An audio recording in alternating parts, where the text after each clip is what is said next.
All right, culinary adventurers.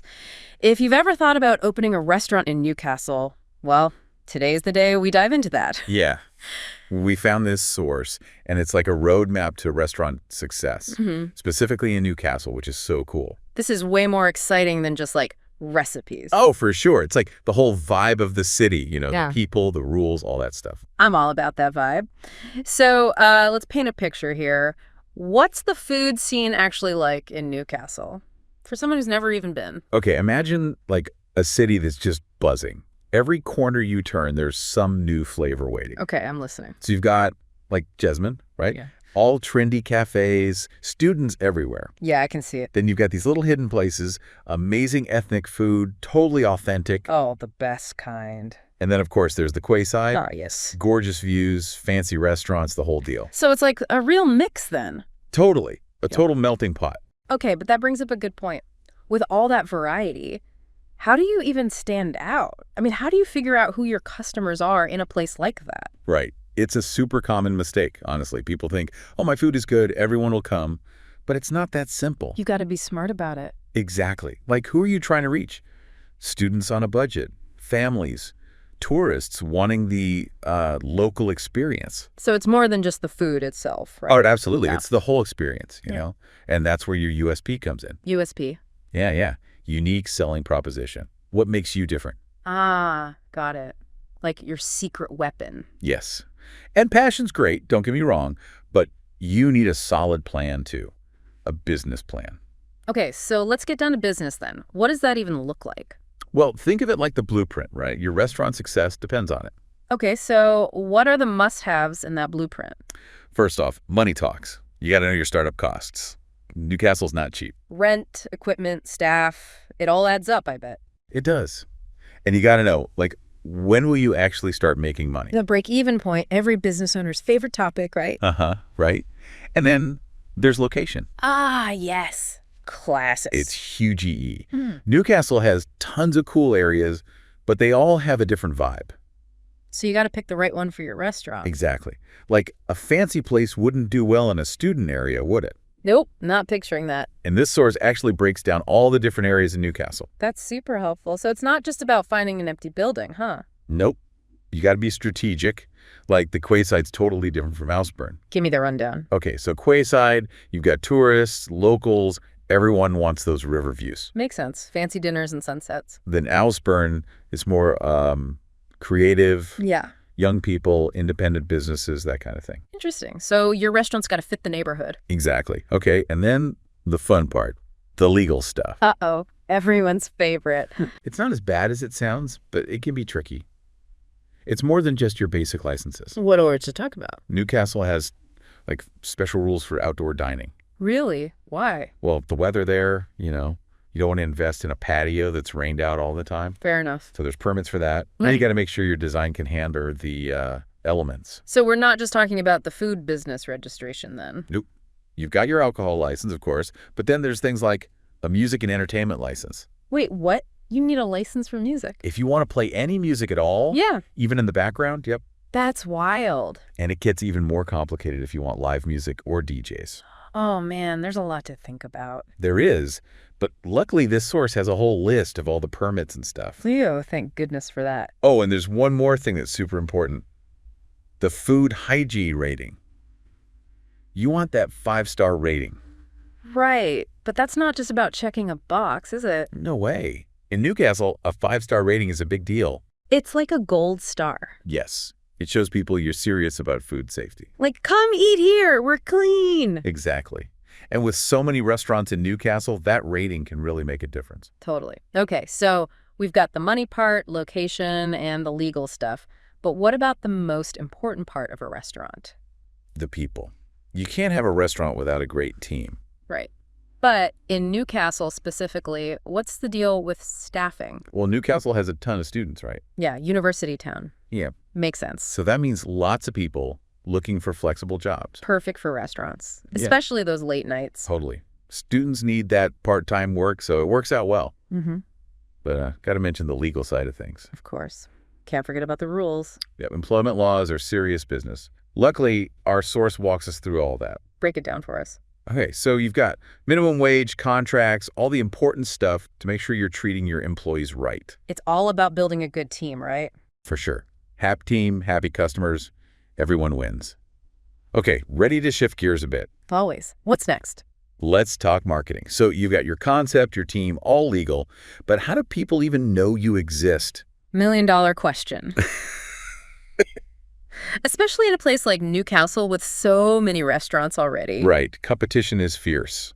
That's where our source gets super helpful. It breaks down marketing, like step by step. Okay, I'm intrigued. Give me the highlights. First up, local SEO. Do you know about that? Yeah, that's like when someone searches best burgers in Newcastle and your place pops up. Exactly. Got to be on top of that. The source gives some awesome tips how to make your website show up in those searches. It's all about being where the people are, right? Especially these days. Totally. And speaking of where people are, social media, huge. Especially Instagram, right? Food pics galore. Yes. And Newcastle has a big food influencer scene. Ooh, I see where you're going with this. Yeah, partnering with them is like word of mouth, but on a whole other level. Imagine your food all over Instagram. Right. It's genius.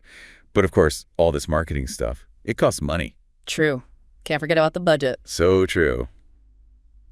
Time for the fun part, restaurant funding. Deep breaths, everyone. Budgets and spreadsheets, here we come. I know. But this source, it actually makes it kind of exciting. Really? Tell me more. It goes beyond the typical bank loan, It talks about government grants and things just for Newcastle businesses. That's amazing. Support for local restaurants. I love it. Right. There's one called the Newcastle Business Growth Fund. Catchy. Who can get that? The source tells you exactly who qualifies and how to apply. It's really clear. So helpful. Okay, but what about people who, maybe don't fit those grant rules? What are their options? Our source talks about crowdfunding, too. That's a big one these days. Yeah, I've seen that. Pitch your idea online, people invest. Exactly. It's great for restaurants. You can get people excited even before you open. But there are so many crowdfunding campaigns. How do you stand out? Good question. Our source has examples of restaurants in Newcastle who did it really well. They, tell you the secrets. I love that. Real-life success stories. Inspiring. It is. Yeah. Shows you what's possible. Okay, but even if you get the funding, you got to manage it right. Right. Once the money's in, the real work begins. Totally. Our source stresses this. You have to track every single expense. Food, staff, the electric bill, all of it. Every penny. And talks about KPIs, key performance indicators. Now we're getting fancy. It's not that complicated, I promise. They're just numbers that tell you how your restaurant's doing financially. So you can see what's working and what's not, right? Exactly. And then you can make, smart choices. Okay, I'm starting to see the big picture here. It's not just about opening the doors and hoping for the best. Not at all. It's about thinking long-term. Playing the long game, right? I like that. What else is important for, building a restaurant that lasts? Yeah, playing the long game. It's all about making smart moves, like chess. I like that analogy. So what are those power moves for a restaurant in Newcastle? First one, and people forget this all the time, keep looking at your business plan. Wait, that thing we made way back when. Yeah. It's not just a one-time thing. It's got to evolve, Keep it fresh. Exactly. The market changes, people's tastes change. You got to adapt. Are those sales goals still realistic? Did some new place open up down the street? Yep. Those are the questions you got to ask. Yeah. But it's not just about what you think. Got to get feedback from the customers. Yes. This source is all about that. Listen to those reviews, talk to people on social media, even those little surveys. It shows you care. Right. You're really trying to make things great. Exactly. And people notice that, especially in a place like Newcastle, where there are so many choices. So you're building loyalty, turning those first-timers into regulars? That's the goal. It's like creating a community around your restaurant. Which reminds me, the source mentions scaling up, but that's more than just opening another location, right? Right. It's got to be strategic. This source talks about a bunch of stuff. Like what? More locations, franchising, even these things called ghost kitchens. Have you heard of those? Ghost kitchens? That sounds kind of spooky. Fill me in. Basically, it's a restaurant that's delivery only. No storefront, just a kitchen. So all those online orders? Exactly. Yeah. Works really well in cities that love delivery, like Newcastle. Makes sense. But no matter how you scale, you got to be careful. Oh, for sure. Don't try to do too much too fast. Do your research. Make sure it fits your overall plan. So calculated risks, not just jumping in blindly. Right. And it's not always about getting bigger. It's about getting better. I love that. Improving systems, building your brand. Exactly. And always, always connect with that Newcastle community. This source really emphasizes that, doesn't it? It's like being part of the city. Absolutely. And you know what they don't mention specifically, but I think it's a cool idea. What's that? Think about Newcastle, its history, its culture. What's something unique you could bring into your restaurant? Ooh, I get it. Like a dish based on a local legend or something. Yeah.